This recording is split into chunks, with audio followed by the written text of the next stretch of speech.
down the holiday road. Holiday road. Holiday road.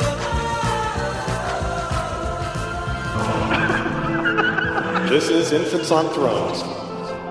Philosophies of men mingled with humor. We are the Quorum.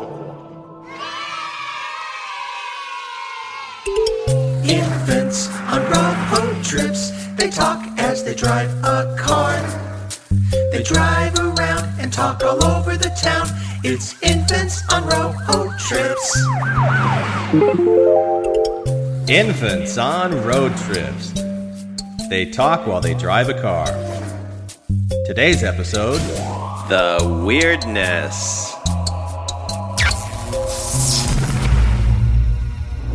Yeah, it's recording. Okay. So there was something. So this is an infant road trip, man. Infants on Thrones and Cards? Infants in cars. Infants in cars getting coffee. TM. Oh, trademark? Yeah. No, infants, dude. Yeah, I know. Infants. It's fine. Not comedians. That's right. Definitely not comedians. Right, absolutely not. Yeah, I like Infants on Thrones road trip. Infants on Thrones road trip, yeah. So there was something that we were talking about a while back that had to do with, what was it? It was blessings, consecrated oil. Consecrated oil? Yeah, where was that coming from? So someone posted an old article from February of 2016 as if it was a new article. That's really frustrating about Facebook, is that people will post something as if it's new. But it's just that they've just now read it? Yeah, they just found it, or somebody else had posted it. Where did they post it? Was it on their personal page? Yeah, just their page. They posted it, and it was an article. Why is that annoying? Because they just read it and they liked it, so it's not current, but it doesn't meet the MAT standard of share-worthy content. Well, it really shows my lack of memory. You know, I have what they call CRS, can't remember shit. Mm-hmm. The precursor to Alzheimer's. Okay. And so I looked at it and was like, oh, so what it was an article about the church's position or their formal statement on medical marijuana. Okay. And I had read that when it came out, okay. And I think we had a discussion. We may have even done a podcast on it. Oh, so you got excited and you thought that there was a new statement from the church? Yeah. Oh, okay. Yeah, and then I started getting, and then I looked at the article. But anyway, so that's what started it. But the comment was kind of funny, where they said, yeah, okay, the church takes this position on medical marijuana, but you know, these are the people that go buy virgin olive oil at Walmart, consecrate it and bless it, and consider that, you know, medical assistance. Oh yeah, and you said something like, I think it's weird, and I said, no, I don't think it's weird, and you said it is weird, and I said, no, it isn't, and you're wrong. Yeah. No, you're wrong. I just feel like you're contrary. You know, I think you could use. No. I think you could use some of that. I'm not. You're wrong. You could use some of that. What do they say about? I like Michael Scott when he does the improv. Yes and. You know, is that the one? They did that with Michael Scott at Yes and? I don't remember that one. I just remember he kept shooting people with guns. That's right. Until they took them away from him. Yeah. I'm thinking of something. Give me all of them. All the guns. And then he goes and whispers to her. That's right. That's what I'm thinking. Right. There's another one though that all they know is you're supposed to do yes and so that's what he keeps doing. And somebody does something really great, and he's like, yes and then he just blows it anyway. So you can do more yes and, but instead it's Glenn. It's no, you're wrong. But I only do that when you are wrong. Ah, I see. Well, and by the way, what your question was don't you think that's weird? And I said no, I don't think it's weird. That's fair.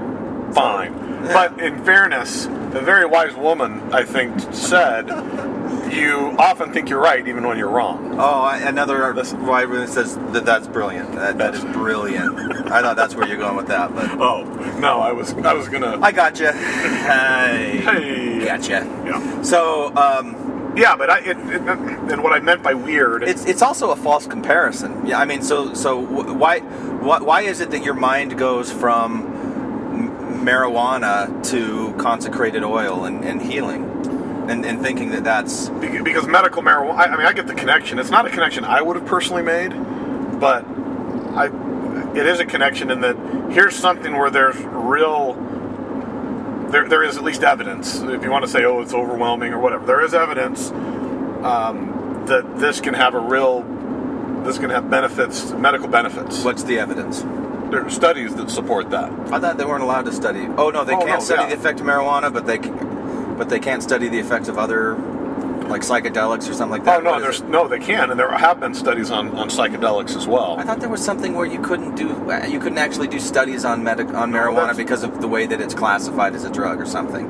You can't run a clinical trial. It used to be because it's Schedule 1. That used to be the case, but it certainly isn't anymore. And there was evidence on cannabis, and there's the MAPS, is what they call it, which does do there's been very small studies on psychedelics.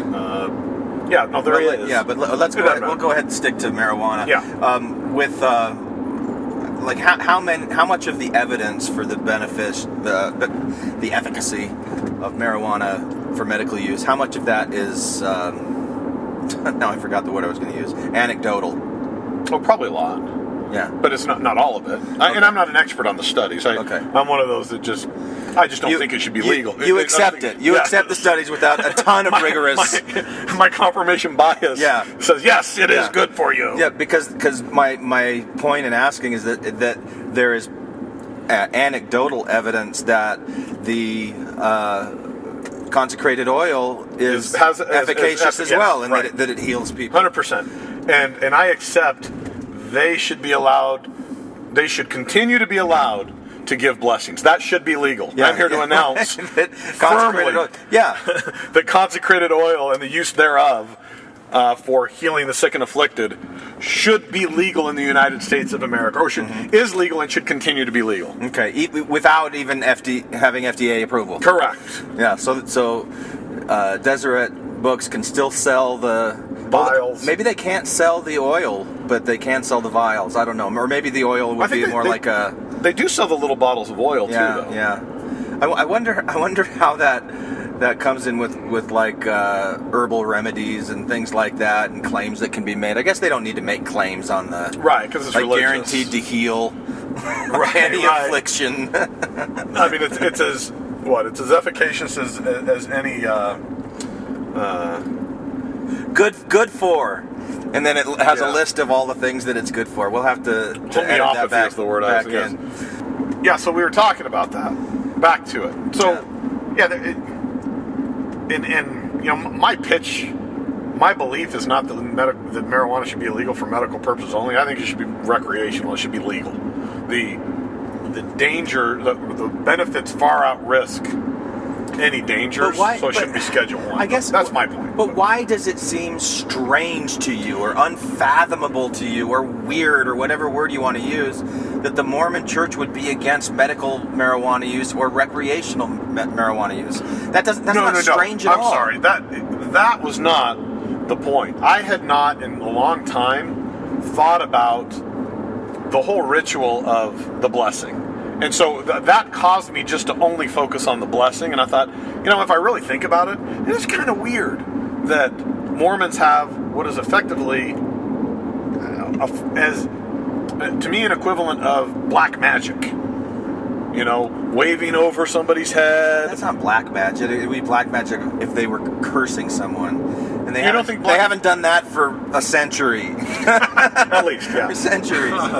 But the point. Before we get to that, though, just the equivalency that you brought up, because what you said was, and it's like this implied hypocrisy or ignorance, or how stupid is it that a group of people who believe in consecrated oil, faith healings, won't embrace medical marijuana. That was not my argument. Oh, that was on Facebook? That was the point that the Facebook post was attempting to make. Okay. That led me just to reflect on the ritual of the blessing and consecrated oil and everything that goes into it, and that's what caused me to think, to say, it's kind of weird. I'm sorry. If you thought I was saying it's weird that they would accept blessings, No, that wasn't my point. Okay, well, whether it's your point or somebody else's point, I think that it's a faulty comparison, and I don't see, I just think it's a false equivalency, and it's not strange to me. But again, I've spent a lot of time with the folklore and tradition and studying magic and ritual and all these things that I've put a lot of thought into this. So it's not a new thought. It doesn't seem strange to me.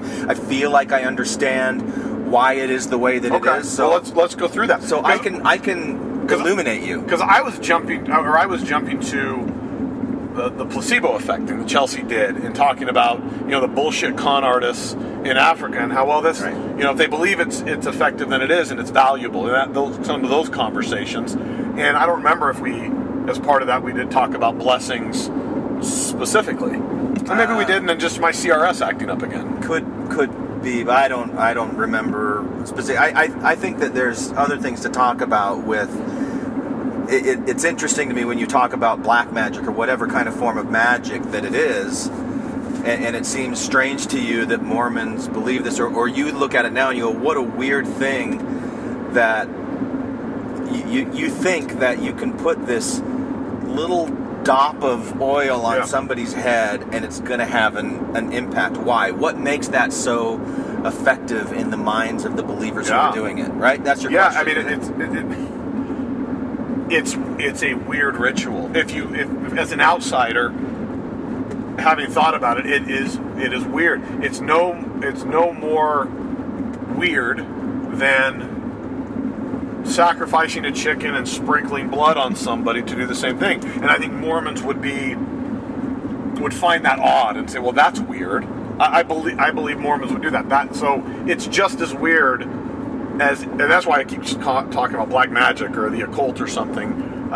Some of these rituals that would not be looked at as mainstream, and that certainly LDS members would not say, oh yeah, that's cool. That makes a lot of sense to me. So let's back up then and explore this. Like, when you're talking about magic, what is magic? Like, what is the reason that people believe in magic or have ever believed in magic? I'm not going to let you do a Socratic method if that's what you want to do. Why? We have a conversation. No. I'm trying to start at a starting point and establish some definition. So, like, what? Yeah.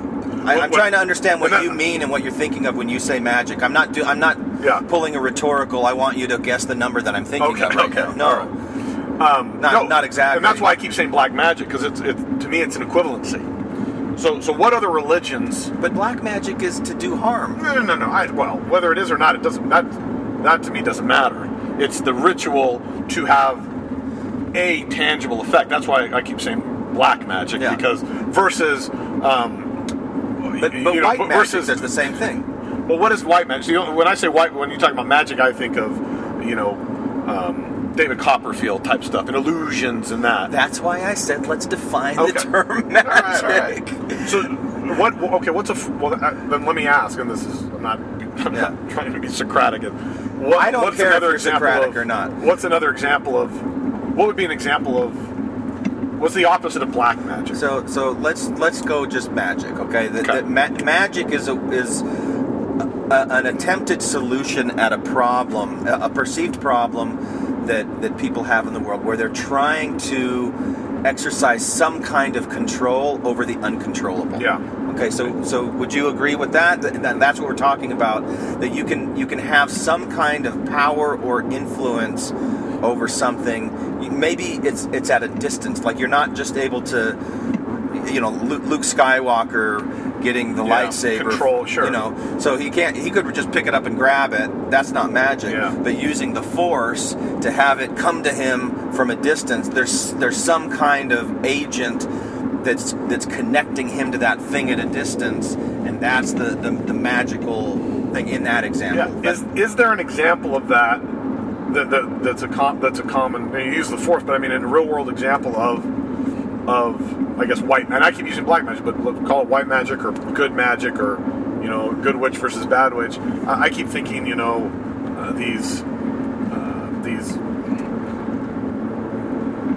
voodoo, right? Voodoo dolls, okay. So voodoo dolls or talismans or talisman, that was like an accent. A talisman. A talisman or something like that has magical or supernatural properties that have an effect on the real world. So if you take the voodoo, right, as an example, and you say that someone has made a voodoo doll, you come to the practitioner, the shaman, whatever they're called, you come to them because you have a problem and you're looking for a solution. Yeah. And the problem is we're really angry with Randy. My enemy, yeah. We're really angry with Randy because he didn't come to Sunstone. Yeah, we want to punish him. He's in Mexico, and we want to punish him or mess with him somehow. So we go to a voodoo doctor and get this Randy likeness that they've done some kind of ritual incantation over that we believe is now imbued with this magical power, and we can start taking pins. Basically, any episode of Gilligan's Island. Right. Pretty much. Yeah, and that by putting this pin into the Randy doll knee, that Randy in Mexico is going to start feeling pain because of. Or will suffer an injury. Suffer some kind of an injury. Something to his knee, right. yeah. And so, or have stomach pains if you'd stab him in the stomach and these things. Yeah. So the reason that people believe in things like that, I don't really know the reason why. I don't know the reason why. But what they're believing in is that they have some kind of control over what happens to him at a distance. And in this case, it's because there's a likeness between this doll and Randy. And it's not the likeness per se, but there's some, like you said, incantation, or it attaches, some power is attached to that physical object that then has an impact on the real Randy. Sure. Yeah. Or if it's a talisman, the talisman would have been blessed by a priest. Maybe there's some kind of a design on it, like it's the year of the rooster, and so there's a rooster on it, and during that year you're going to have good luck. Didn't Joseph have a talisman, didn't he? Jonas had a Jupiter talisman. Yeah. Joseph. You said Jonas. Joseph Smith. Yeah. One of the Joseph brothers. Yeah. Had the Jupiter talisman. Yeah. They I don't know that much protection. about it. I don't know. Yeah, it's supposed to be a lucky thing. Did you read The Talisman, the Stephen King? No. I think he did that with. It was a good book. I haven't read it in a long time, and again, can't remember it all. But usually things like that are because they've been endowed with power from a priest. So whatever power, whether it's a priesthood or a magic power that somebody has, they imbue the object with that, and then that object continues to carry that power. By the way, this is a great ride here, right? It's a beautiful drive. I mean, we got redirected. We missed our turnoff, and so we went through Colorado City, which was this whole path was pretty. Yeah, it was really nice. Yeah. But that's the talisman is more a, you'd say a rabbit's foot is a form of a talisman, right? Or a four-leaf clover or something that is more general. It's not specifically targeted. It's just here. This is some sort of protection, and people may have a ring, a lucky coin, all these things that kind of have those properties, right? Or the principles kind of behind those types of things. Right. And usually the reason that people believe in things like this is because they've been taught to. They've grown up hearing stories about these things working, and they believe in it, and they really want it to. Yeah. And so they'll put their faith into that. Because we could all use a little help. Sure, we'd all like a little help. Like a little help.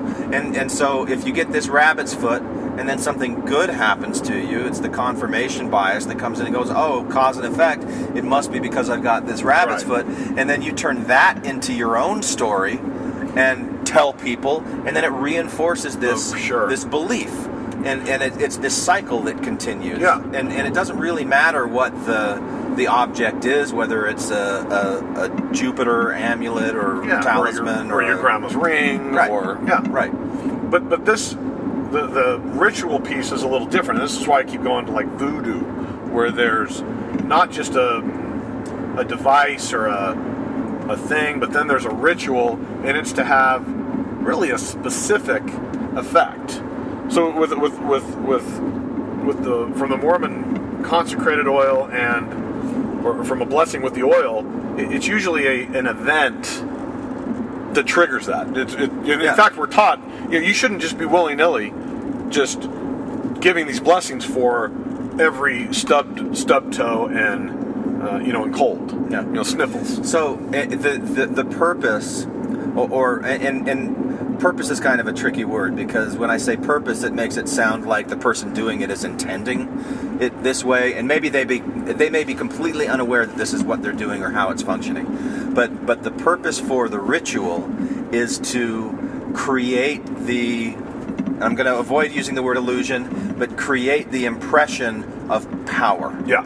And authority or power or whatever you want to call it. And that's where this object that was an inert object before is now embodied with power, imbued with power because of this ritual. It transforms the object from being something normal to being something special. And there was I studied this when I was studying folklore, Rites of Passage by Arnold van Gennep, who was a cultural anthropologist, I don't remember when, early 20th century. And then his ideas were elaborated on by a guy named Victor Turner. And they were focusing on rites of passage, which is a specific type of ritual. Yeah. But I think you can take what they said about rites of passage and apply them to other types of rituals as well. That there are 3 distinct phases, and remember 3 patterns, so you got to be a little suspicious of this. But there are these distinct phases that something goes through, where it's introduced, it's marked to go through a ritual. And then the second phase is that there's this liminal phase where it's endowed with power, and then there is a reintroduction, the third phase, reintroducing a person to the group with this new identity. Okay, what's a quintessential example of that? A quintessential example that you might not even think of as being a magical ritual is marriage, a wedding ceremony. Okay. Where there are certain, or you could think of the temple ceremony. There's all kinds of things that we could talk about. Sure. Marriage is good because it's so universal. Yeah. So you set the bride and the groom apart from everyone else in the group, and you do that through the clothes that they wear, the places where they stand. You introduce them. Yeah, there's all kinds of things that show you that this ritual procession as they walk in and everybody else is sitting down. Thinking of a traditional Western wedding ceremony. Yeah. And so that's that first phase where they're introduced as initiates. They're about to go through this transformation. Happen, So then you have the preacher or pastor, whoever it is, that goes through this liminal phase where you've probably got music that is a little bit different than the type of music you would hear in normal places. It's a setting. The words are different. Yeah. The words are the words are elevated and heightened and poetic. This liminal phase is defined by taking something that's normal and taking it outside of the normal. Yeah. That's what liminal means. It's outside the boundaries of something. It's on the lines, and so the location is going to be dressed up and decorated so it looks much better than it normally does in most cases, right? So this is your liminal phase, and this is where a transformation takes place.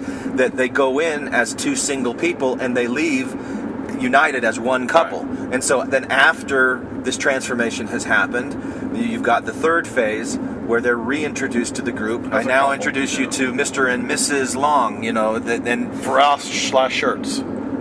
What's that? Frost/shirts, right? Yeah, but they're a couple now. They're one, and they're treated differently in society. There's laws that view them now differently. So this transformation has taken place. Are they really any different than they were when they walked in? Right. But now they get to have sex. Right. There's all kinds of things that they're viewed and they're accepted differently in society. And so this is an example of one of these rites of passage. And so, right, but nobody thinks they're real magical properties. Right. That's not a magical. I understand. You said it's not the same as the same concept manifested differently. But think about the temple, the endowment ceremony. You go through and you change out of your normal clothes. You walk into this place that's a totally heightened environment. You're preparing for that liminal experience. you're marked as an initiate, and you sit down, and you're told in the endowment ceremony that you're sitting down. You play the roles of Adam and Eve vicariously, all these things that are happening. You're taught language and signs and tokens that will be valuable to you, and then you're reintroduced after going into the through the veil into the celestial room with this new identity of having been endowed. You're now a different person, and you're seen, and it's a rite of passage. And in that one, they specifically have your family members, and those are there for you to receive you. Yeah, and being a missionary. Being a missionary, this is a very long rite of passage. It's 2 years, and you're set apart by the clothes that you wear. Magic. Right. So going back to magic, what is the power of the ritual? It's the same type of power that the pastor has in a wedding, or that the officiators in the temple ceremony have. Right. That they're transforming something. But the difference is, everyone agrees that those rites of passage are symbolic. I don't think in Mormonism they think that there are... You think that when you get an endowment that they're looking that you don't have real power, or that the garments that you're wearing don't really protect you from things. Yeah, so we're back to talismans. Yeah. I mean, it's really a classic talisman, right? Sure. But I was going back to... Missionaries, it's believed in missionary culture that once you're set apart, you've gone through this ritual, that now you're special and you're on a different plane. You've got some different rules. God's going to protect you in a different way because and there's definitely magic at play, because there is this protection that will happen where even though somebody's at a distance, God's going to take care of them and they'll be safe. Yeah, but the blessing does feel different to me. It's still, even hearing that and reflecting on that. What blessing? Using the oil to bless seems consecrated blessing. Seems different, yeah. It seems it's more. Not. Okay, I'll explain to you why it's not. Okay. Because you take normal olive oil that you buy from the grocery store that doesn't have any power at all, right? And then you put it into the special vial. Or you unscrew the lid so that now it's open. So you're preparing it. And it has to be open. Sure. It has to be open. You're preparing it. Preferably two, but one's okay. Yeah, and then you do a prayer to consecrate the oil. And this transforms the oil. So before you even put it onto somebody's head and give them a blessing, you have to transform this oil. You have to endow it with power, imbue it with power. And you go through this ritual where there's this blessing that's done, that you're using language that isn't normal language. It's elevated. It's a ritual. Very much, it's going through this liminal phase to give it power, and then you're done, amen, and it's ready. It's reintroduced as a new agent that can be used for healing. So you're saying I shouldn't say that the blessing is weird because they believe in magic, because Mormons believe in magic in everything they do. It's well, what do you mean when you say weird? I just told you about the wedding ceremony. Does the wedding ceremony seem weird to you? Which one? The wedding ceremony. Just generally in Western. The one that I talked about. No. But I don't think, again, that's symbolic. Nobody believes that there's magic being done. That there is that something has physically been transformed or physically been affected. Nobody's looking at it that closely. Nobody's looking at the patterns and what's happening, and then applying that to other things, and to go, you know what? When we're consecrating oil, it's not that different than changing the identity of single people to married people. Oh, but Mormons and Catholics, so the equivalent. Do you agree that the oil, consecrated oil, is closely connected to holy water in the Catholic tradition? Maybe. I don't know that much about holy water. Okay, I think it does. I think it is, but Mormons, differently than the wedding ceremony, I don't think anybody believes that something's been somehow physically transformed. Right? Everybody agrees that's a symbol. Well, the law treats a married couple differently than they do single people. Sure, but the law treats a 16-year-old different once they get a license. Right? Yeah. So nobody thinks that kid is somehow physically I don't know. transformed. Have you looked at the process of getting a license and tried to put that into the structure of a rite of passage? And it is. Because now you're able to drive a car, and before you weren't. It absolutely is a rite of passage, but again, it's a symbolic one. But don't get hung up on that. In some cases, there's more supernatural power than in others. But not get hung up on it. That is That is the hang up. That's where we turn on things, of whether or not it's magic and physically transforming. That's what makes it weird. Once you start believing in that and you step away from it, because I think a lot of Mormons would say, well, no, many Mormons certainly believe in the garment as a physical, a literal shield, right? But many, and I was brought up, taught, no, that's a symbol. It's a concept that you're being reminded of. It can be destroyed. It can impact. You can be impacted. You can be injured. All these things, just as much as anyone can. And those people who believe in that, they're weird. I'll go back to weird. How's that? So when you say weird, you mean different than you. Is that your point? No, I don't. I think that's what you just articulated. That you didn't believe that there was magical power in the garments, but other people did, and that makes them weird. Well, I think it is weird. I think from outside. So it's different from you. I think outsiders can look at different traditions, and this is where I want to take what Mormons believe about outsiders. Mormons can take other rituals and look at that and say, yeah, that's not weird. But then they will take another one and say, yeah, that's a little sketchy, that's a little off. I can't get behind that, I can't support that. I think, Matt, you need to spend a little bit more time and accept that the way I just defined weird is the way that you're using it. Because that's the key to understanding this. No, I'm not going to. Well, then you're not going to understand it, and you're just going to keep thinking that it's weird. That's okay. Okay. I'm okay with that. Right. But if it's my stuff, it's not weird. If it's somebody else's stuff, it's weird. And if there are similarities between things, it's just, coincidence or whatever. Yeah. But but again, let's not just focus on me. My point was. Yeah. When I'm extrapolating that to. My point was. Let's say. I try to be intellectually honest and say if I apply certain things to me, I will apply that universally to other people, even if it's different than me, even if I disagree with it, even if it's not something that I adopt, right? My point is, Mormons have these, at least this, and I'm focused on the one ritual because I've not heard. My experience is not that people think that a blessing is just a symbol. I think people that give blessings believe that this has real impact on what they're doing. Is not just, again, symbolic. It's has real impact. And what my point is I believe that Mormons would take that same thing that's done, take your pick if you want to take Satanism or the occult or other things that are clearly fringy, and they'll say, whoa, that's not right, it's weird, it's not, I can't support that, right? But you're making my point that because Mormons are saying we do this thing that's ours, and it's not weird because it's ours, but a fringy group like Satanists or Catholics that are doing something that's exactly the same. You're not hearing me. I'm not. You're not listening to me. I'm not. I said it's weird because I disagree with it. And I'm saying, no, my point is, in criticizing what the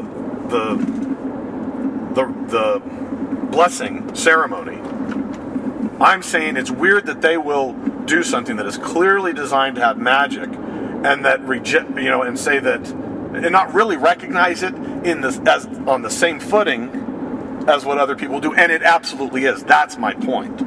My point is objectively, on any outsider, like I can say both of those things are weird, but Mormons don't recognize as that. Right. It is a weird. I don't understand why you're challenging what I'm saying, Matt, because I am listening to what you're saying. You keep using words like insider, outsider, right? Right, but, well... The insiders don't think it's weird, but they think that the outsiders are weird. To me, it is odd for Mormons to have that. I think... Because you're an outsider to Mormonism now. When you were inside of Mormonism, did you think that the rituals around consecration were weird? The historians will like this. Oh, absolutely. I was always consistent. Yeah, right. So did you ever give a blessing for the sick when you were on your mission? Yeah. Although I never believed, I really never believed Bullshit. that it had a physical effect. Then you're an outlier. Okay, I accept that. But again, I was brought up as I am quite a lot certain of this stuff is not. There was not a lot of literalism in the in way my that, upbringing. so that might explain why you were an outlier. But I'll bet, just knowing you the way I know you now, that if I would have gone back then as an outsider to Mormonism and challenged you about, and I would have told you that the consecrated oil is stupid and weird, that you would have argued with me tooth and nail why it wasn't, and you would have defended that like crazy. I'll accept that. I mean, that's fine.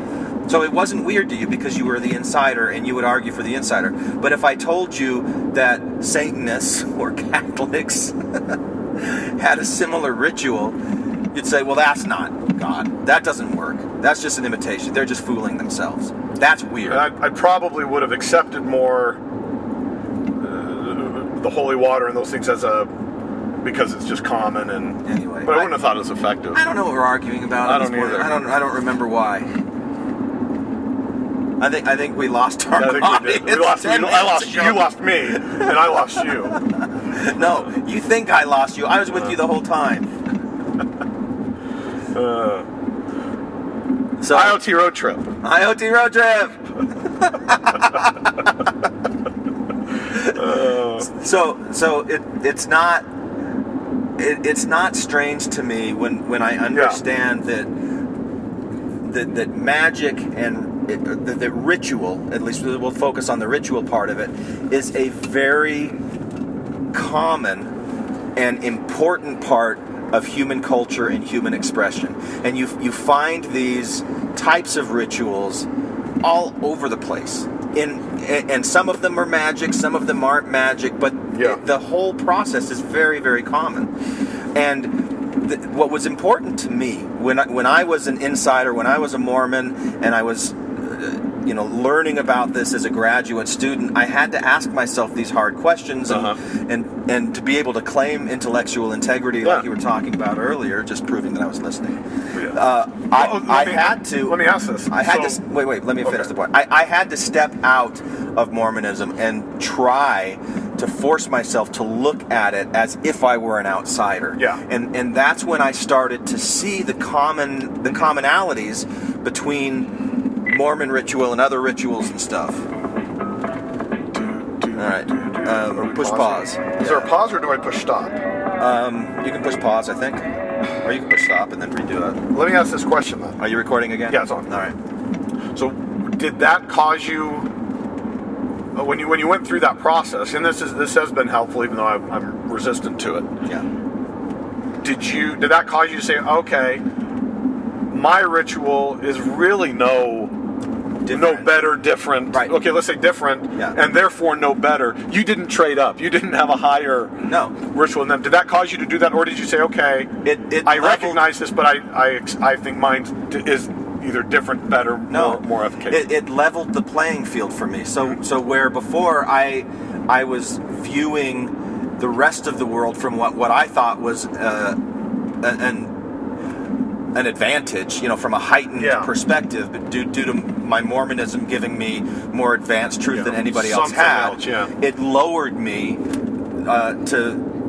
to be common with everybody else. And then the other thing that it did is it opened up my eyes to academia and to other groups around me, because I could see that like these rituals were in academia, like a graduation ceremony, we can talk about that, or, other things where there's traditions and folk speech, and I wasn't just unpacking Mormonism and like bringing Mormonism down to a common playing field with other religions, but it was our culture. It was culture. It was human culture. Yeah. Like all human culture is on a common playing ground. And so one of the things that was really helpful to me was in kind of like humility, that I am not above anybody else, that I'm not immune from traditions. I'm not immune from the influence of traditions. I'm not immune from folklore. Yeah. I'm not immune from folk beliefs and these things that have been passed down that are learned behavior, no matter where I am. And people try to make a distinction between doctrine and the culture of the church, and this is when it started changing for me. Like, there's no, it's not that the doctrine is this divine, untouchable thing. It is also an expression, a human expression. It's got the fingerprints of humanity all over it, and I'm not really happy about this. Why? Because I've convinced you. Because you're right. Yeah. So God damn it. So that when you say it's weird, what you mean is it's different from me. Yeah. Right. Well, but I come back to the magic, and I still don't like magic. Right. But yeah, you've convinced me. Well, but so the magic piece of it is really what I wanted to get to earlier. That it's, how do we assert some control? How do we solve a problem? Or how do we explain things that we have no way of knowing about? Or try to control things you absolutely cannot control. Right. How do you try and do this? And so there's this theory that magic advanced and became religion. And that religion then advanced and became science. And that the scientific method became our way of trying to understand the world and control the world better. Now, I'm not trying to draw an equivalency and say that science is just the same as magic, but because at some point science says we can't. There's nothing we can do with this. We can't control this. Right. Maybe we can understand it, but we certainly can't. And I'm talking about the right? scientific method as a way of hypothesizing and testing and evaluating to learn about the world around us and try to have some impact or influence on the world around us. And that has been what we hopefully would replace, as we're progressing. It's this idea of cultural evolution that has been quite frowned upon, because it was earlier in the 20th century that cultural anthropologists were talking about this, and they were saying that there are barbarian groups of people that then advance into, it's primitive to barbarian to civilized, and that the primitive people have magic, the barbarian people have religion, and the civilized people have science, and it's just a very unflattering way for like a privileged white male anthropologist to go into an African village and say, you guys are primitive because you're doing magic, but what I'm doing is so different and I'm so much more elevated than you. It just became out of This is what we were talking about with Chelsea, too. I mean, those same ideas and concepts are what she was advancing on her placebo effect stuff, right? Well, a little. I mean, but that's talking more about the efficacy of belief and why belief might actually have an effect on it when the actual agent itself isn't really imbued with any power. But it's right. But the idea was the same, that we shouldn't be injecting our own culture and saying this is the way it should be done. There was some of that. Or saying, how do we do that? Like, what's the most effective way to do that? Because people are resistant to change, and especially if somebody's coming in as very arrogant and know-it-all, very much like you were, Matt, when I was simplifying what you were saying into something that you just didn't like, right? Not everybody is as advanced and wonderful as you to be able to make a turn 180 degrees within 20 minutes. I mean, you're wonderful, Matt, for admitting that you were wrong there. Yeah. I'm remarkable. You are remarkable. On this topic, I was remarkable. You're not as remarkable as you used to be. You've been unmarketable. But anyway, so with the magic stuff, the consecrated oil, it doesn't seem that strange to me that this is something that has survived from magic, and it's especially when you look at the way that folk magic was so influential in Joseph Smith's life, and religion, the Bible. Sure. That certainly makes sense to me. The blending of those things, and that we're continuing them. What's disappointing, and the challenge is that more people don't recognize that for what it is, and still put so much faith into it, and that's hard. That's hard. And that's that part. That's what, I guess a different spin on that is, I do find it interesting that that these people, especially Mormons, who are very conservative, and when it comes to their worldview and to their religion, this is so impactful and has so much meaning, and they really believe in what is effectively voodoo in their in their religion, right? But and that's where the insider outsider, sure, different equals weird thing comes in. Yeah, they can't because I know we're going to hit a storm here in a little bit, but so in my case, when I was going into graduate school as a believing Mormon, I didn't know that when we're blessing the sacrament and we're uncovering the water so that we can imbue the water with power, but we're still shielding the bread so that none of the magical rays get the water power, so we don't contaminate it. None of that blood power into the body power. Or even that this idea that the water represents blood, which in Catholicism, the transubstantiation, there are some. I don't think that this is a very common belief. I don't really know that much about it because I only read about it in a book. But that there are Catholic people, when they're taking their first communion, that are taught not to chew on the wafer. That you just take it, let it dissolve, because if you chew on it, actual blood will come out of the flesh of Christ. But only the first time you said. That's what you've read?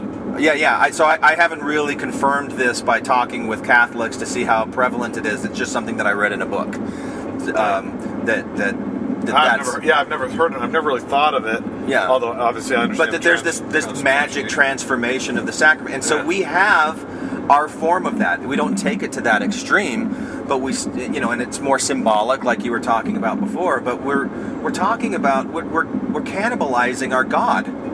Right. And you just don't think about it that way. Like it's in all of the language. This represents the blood. This represents the flesh. Where the hell does cannibalizing the God come from? This is a survival from an earlier age. That's just kind of trickled down, and we don't really think about it that much. We don't look at the history and the evolution of these rituals that we just grow up. That's a great example, though, because again, Mormons say, well, our sacrament is a symbol. That makes sense. I mean, the Catholic whole literal thing, that's weird. Right. Yeah. That's weird. Yeah, there's Mormons, why do you think other people's stuff's weird? Yeah. So in order for me to... It's funny because that's what I did earlier. Yeah, Brought it back. I know. You did a good job. Thanks, man. So I wanted to ask, go ahead. Because I was thinking about this though, and this is something I never really understood as a Mormon, but that I always questioned is, okay, you have regular prayer. God, please help me, heal me, something, right? Yeah. On my knees, just me. Yeah. And then you have regular prayer, sitting down. Then you have an elevated prayer, which is on your knees. Then maybe you have a spoken prayer, and then maybe you have a group spoken prayer, and then you have fasting and praying, and then you have this the consecrated oil blessing prayer. Yeah. You have all these different manifestations of what is effectively a prayer and a call for God to use His magic on there, but we have all these different forms, and I always struggled with the different. Why can't I just pray to either heal myself, heal someone else, rather than doing this ritual? So I guess as an outsider, I'm just identifying I was an outlier, I guess, in never understanding or embracing the difference. Yeah.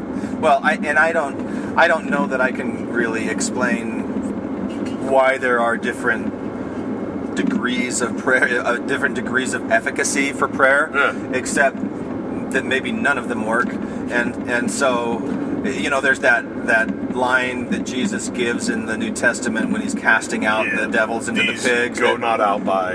Yeah, that some of these require fasting. But did you have the same struggle that I did, or were you like, oh no, absolutely, this is different than this, and if I can do this might give me a little more. The veil will be thinner, or I can have more power, call down the powers of heaven more. Did you? It's this idea that there's ways to amplify the power of prayer. Like the power of prayer is a good thing, but you can really amplify it by all these other things around it, and especially, in the temple, one of the key parts of the temple ceremony is when you learn the true order of prayer, and you get in the circle and you're all touching each other, and that's the most powerful kind of prayer because you're unified. And so instead of like a little teeny tiny laser beam that goes out to space, it's a big blast. It's like the difference between the Death Star and Star Killer Base from Star, Which is why they can just say, bless all the names of all the people that might be on the altars today, right? Yeah. It's all missionaries. It's these global prayers. Yeah. Again, but I would wonder, like, why can't we just do that once and just say, bless everyone, thanks? Yeah. And then that's good enough. So but you we did gotta have keep doing it. Like, why do I have to keep doing it? Yeah. But was your family one that was like, okay, this is a really important prayer, so we're gonna. This one is worthy of a kneeling prayer. Did your family do that, or not at that level, but at the fasting level, we were. Like somebody so and so is trying to, they're sick or they're trying to have a baby, and they're going in for in vitro, and it didn't take the first time, and so we want it to take this time. So we're encouraging everybody in the ward to fast, and we're fasting, and so you've got this really amplified. The prayers that we've said before haven't quite done the trick, so let's turn up the volume. Kind of like a magnifying glass from the sun that can harness its power and kill an ant. Right, and then a magnifying glass that can also harness the power of multiple suns together to make it even bigger death ray. Yeah. Or birth ray in this case. Birth ray. Yeah. Fine. But it changed the way that I see the world, and it makes me feel weird when I'm around people because I feel like I'm so different than the way. It's very second nature for me to see things and understand things that way. Yeah. And it's strange to me when I have to explain it to other people because to me at this point it's such a given. Yeah. And that's and a then little I realize, condescending, but I hear you. But I'm not going to say it's not condescending or not arrogant, but it's a that's surprise your training, to me. and that's It's. I mean, and I'll be honest. I guess I've never really thought about these things in that way with that lens. Yeah. So, and if I was talking to you about criminal law, you would also have a very condescending approach to me. And I realized my mistake really quickly is that I was taking on an issue that you were formally trained in. Yeah. And you'd spend a lot of time not just learning about, but thinking about and understanding. So. And being challenged on it by professors that really wouldn't let me give the half-ass answers that I wanted to. Yeah. And not that I was the best student or that they were always really thrilled with the way that I answered things or my methodology, because I wasn't. So look at these layers over here. It's gorgeous. This is really interesting. It's absolutely beautiful. Yeah, that is. Wow. I think this is where they filmed. This must be where they filmed Indiana Jones and the Last Crusade, dude. Look at this. Look at this. No, I'm serious. The shrub. Infant road trip. But right there. Go watch it when we get home. That setting right there. That's where he went into the cave. That was supposed to be New Mexico, right? They said it was New Mexico. Right. No, it was Southern Utah. They said it was Southern Utah. Oh, you're right. It was. That's right. Wow. That's interesting. It is interesting, and it does cause me to be a little more charitable towards weird voodoo. Yeah. Not that I think it is any more effective than. But you can be sympathetic of the people that are accepting this because it was what they were raised with, and it's deeply, deeply ingrained in our culture, in our society. And that's the point of bringing up the marriage ceremonies and other things like that, to say, look at how much this permeates our culture. It permeates the culture. And so to say, I'm now enlightened. I'm now an enlightened atheist, or whatever you want to say, and other people should be too. They're so stupid that they can't see it. Why I take that TBM whisperer kind of position of being I hear a little that. more sympathetic.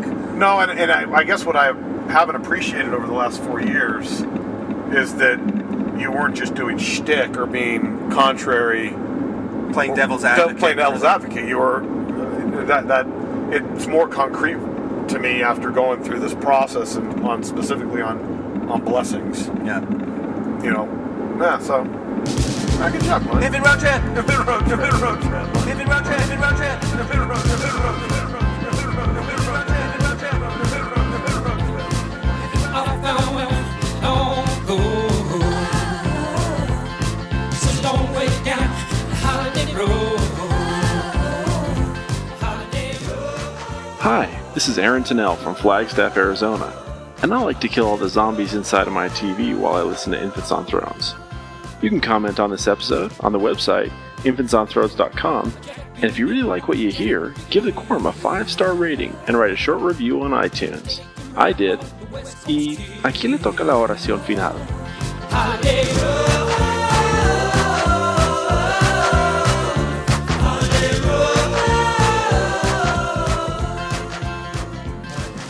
Look at that. Yeah, look at that. Man. See, we should be on a motorcycle right now. Well, we wouldn't be able to do infant road trip then, could we? We'll have to find a way to do that. Well, on we have the motorcycles. Sennas. We have the Yeah. the Bluetooth, and that you can have an. That'd be awesome. That would be awesome. That'd be really cool. We'll have to talk to Scott about Yeah. that. I bet he'll think through That's how to you, accomplish That's that. how you get me on the motorcycle. Yeah. Oh gosh, look Or at a that. bicycle. Look at that. Yeah. That is impressive. That is really something. I mean, you think about how great of an artist God is. Yeah, really. create How things can like one that. not believe in God When you see when you see the majesty? that He created there, you know, and not in other places, but there. You know, just Right. Now, the shitholes that are also right. there. Yeah. He just hasn't gotten to it yet.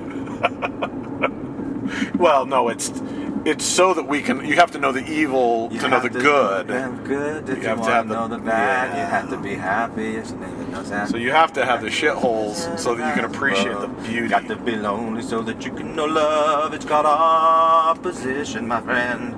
Opposition. You never did. What's that one from? My Turn on Earth? No, I don't. Let's stop here at the scenic And view. you want to test it? And Yeah, we just should get a anyway, just to freaking picture, get a man. picture. Yeah. This is amazing. Beautiful. All right, I'll push stop. Thank you for listening to Infants on Thrones.